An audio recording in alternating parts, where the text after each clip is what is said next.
Okay, today we're going to do 1.4 solving absolute value equations. If you remember back from Algebra 1, absolute value is the distance away from 0 on a number line. So the absolute value of 5 is 5. The absolute value of -5 is 5. Absolute value bars look, we'll do this in blue so you can tell the difference. Absolute value bars look like straight lines around a number. So this would be the absolute value of -5 is what it's asking you.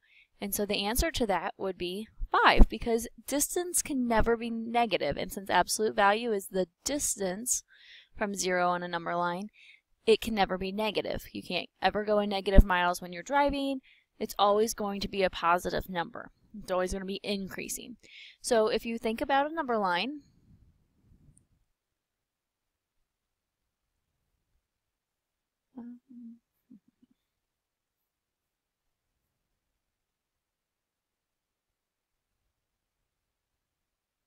there we go. So if we have a number line, we always put 0 in the middle. The distance from 0 to 5 is the same distance from 0 to -5. They're both 5 units away from 0. So if you had the absolute value of 1,000, it would be 1,000. It is 1,000 units away from 0. If you had the absolute value of -500, it would be 500. It is 500 units away from 0. So let's go ahead and solve some problems that include absolute value. So let's start with the absolute value of 4x plus 3. That was an awesome absolute value line. Minus 3.5. And it says if x is equal to -2, which means the very first thing you're going to have to do is plug in -2. And remember, when you plug or substitute something in, you need to always make sure you have parentheses around it.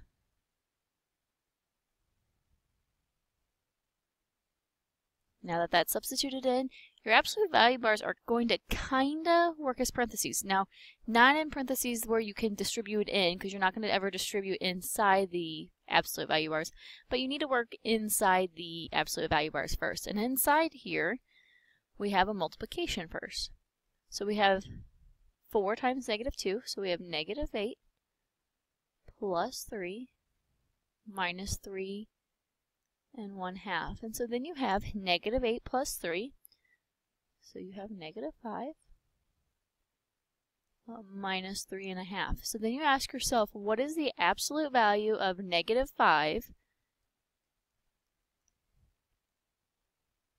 And so once we've asked ourselves what's the absolute value of -5, you can bring down the positive 5 without the absolute value bars. So then we're going to subtract 3.5. and we'll get our answer of 1.5. Now, most of the time you won't see me write numbers like this.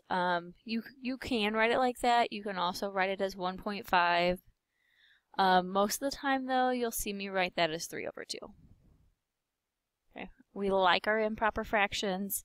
They're easier to work with, and when we work with slope, you will prefer this option. But when you're solving a problem like this, all of these are equal to each other and will work. So I'm going to put another problem up here, and again I want you to pause the video as soon as you write the problem down, and I want you to work it on your own before you push play and then verify the steps and your answer.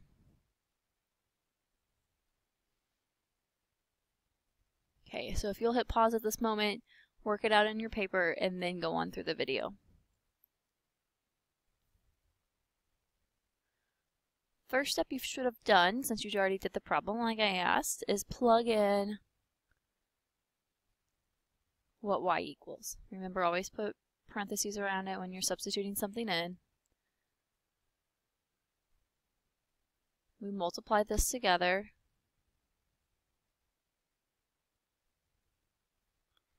You add the -4/3 plus 1.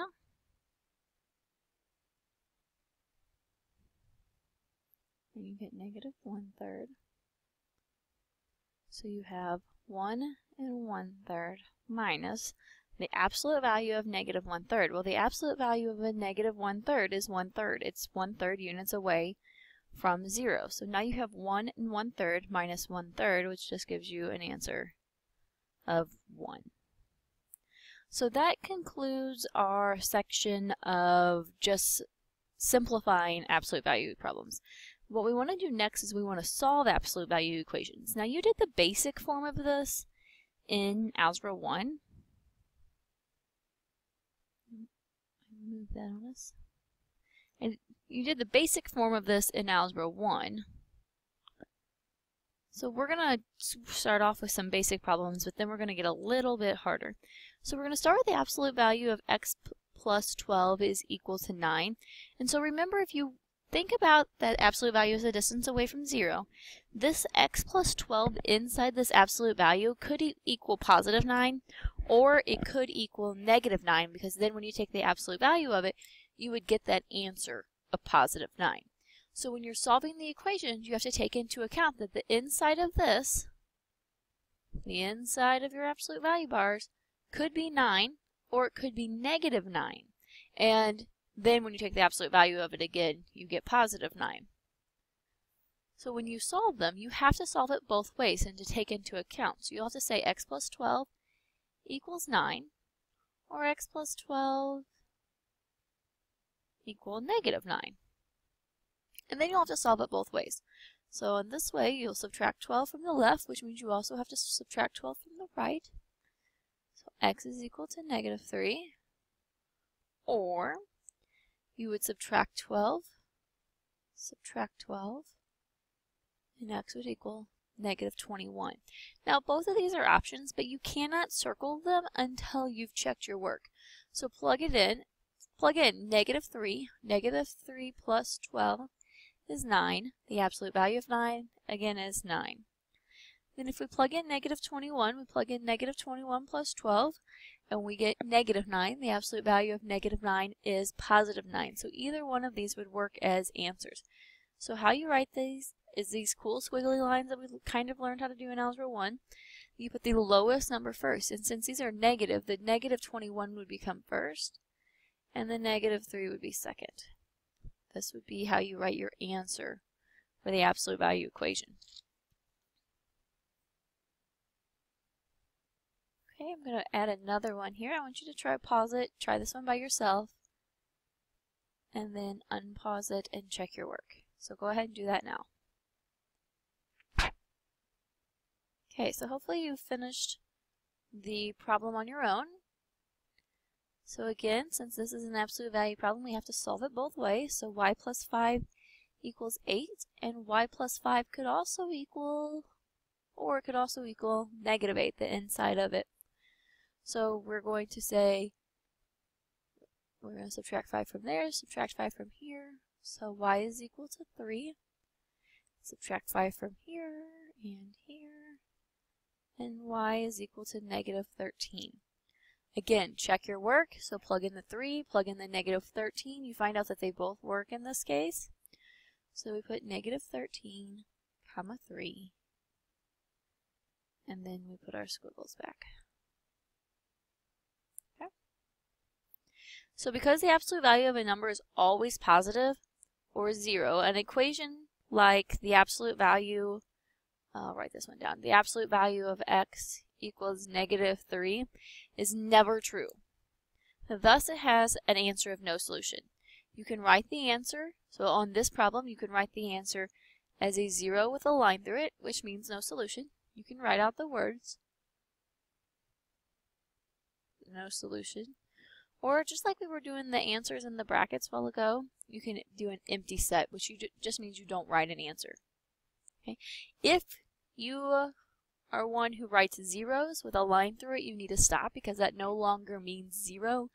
It means no solution. And so that's what I will take it as. If it's on your paper with a 0 with a line through it, it'll be counted as a no solution problem. Okay, so let's work some problems like that. They have a couple more steps to them. So this first one says the absolute value of 3x minus 2 plus 8 equals 1. Now you can never solve an absolute value problem unless the absolute values bars are by themselves.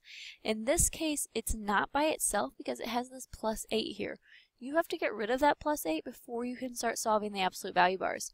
So to get rid of it, we're going to subtract 8 from this side, subtract 8 from this side. So it cancels here, and you get the absolute value of 3x minus 2 equaling negative 7. And from our rule that we just learned, the absolute value of a number cannot equal a negative. Therefore, this problem will be a no solution or an empty set, which mean the same thing. So in this problem, we could not go any farther. Okay, next problem. Absolute value of x plus 10 is equal to 4x minus 8. So again, remember how we said that x plus 10 could equal the positive version, or it could also equal the negative version before you take the absolute value of it.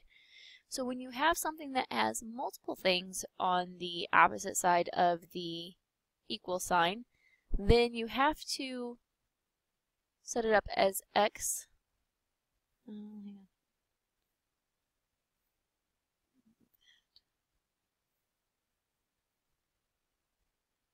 As x plus 10 equals the positive version, 4x minus 8, or x plus 10 as equal the negative version. And I have to put parentheses there.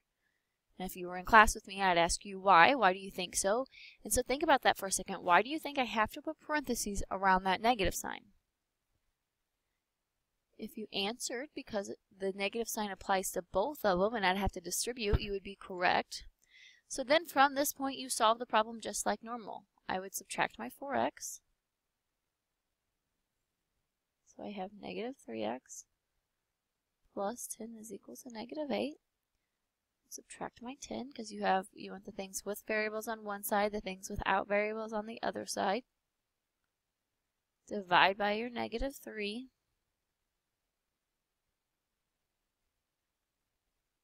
So x is equal to 6. On the other side, we get x plus 10 is equal to negative 4x plus 8. I'm going to add this 4x over here, and I get 5x plus 10 is equal to 8.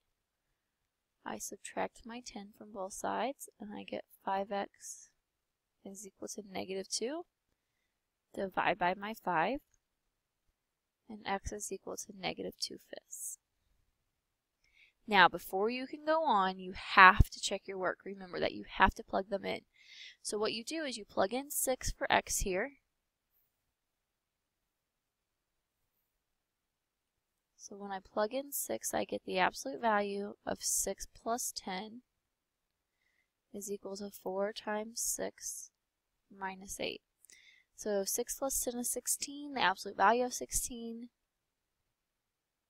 is 16. And we're wanting to know, does it equal 4 times 6, which is 24, minus 8, which also gives us 16. So in this case, it works. You also need to check the negative 2/5 on the other side. So you got negative 2/5 plus 10 in the absolute value bars is equal to 4 times negative 2/5 minus 8. So you have negative 2/5 plus 10, and that gives you 9.6 if we put it in decimal form. And on the other side, we have to take the absolute value of 9.6, and it still is 9.6. So on the other side, we take 4 times negative 2/5, and then we subtract 8 from it, and it gives us a negative 9.6, and it doesn't have absolute value bars on that side. So therefore, this is not true. So the negative 2/5 cannot be our answer. So in this case, our only answer is 6. Now there's a part 2 to this lesson, and I'll let you go ahead and watch that after this problem.